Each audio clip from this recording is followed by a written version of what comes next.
What is delete statement in SQL?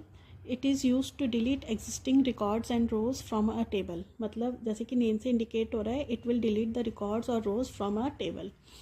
Where clause is used to delete particular records. अगर हम where clause use करते हैं तो it will delete the particular records जो भी हमारी कंडीशन से मैच होती होगी. But if we omit where clause then all records will be deleted. तो इधर कुछ एग्जांपल्स हैं. तो delete particular records.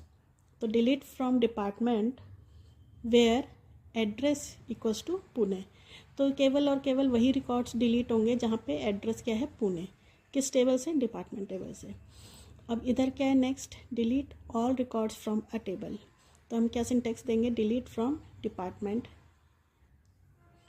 और देखो इधर लिखा है this statement will delete all records from table but table structure will remain intact. मतलब ये रिकॉर्ड्स तो डिलीट कर देगा बट इसका स्ट्रक्चर एज इट इज़ रहेगा, स्ट्रक्चर डिलीट नहीं होगा.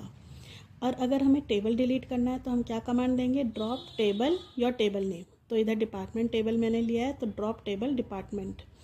तो ये क्या करेगा, this will delete the records from the table and table structure भी डिलीट कर देगा. मतलब it will delete the existence of the table.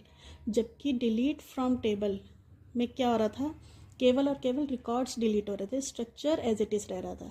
लेकिन ड्रॉप में क्या होगा, पूरा टेबल का स्ट्रक्चर मतलब टेबल का एग्जिस्टेंस ही डिलीट हो रहा है. So this was your delete statement in SQL.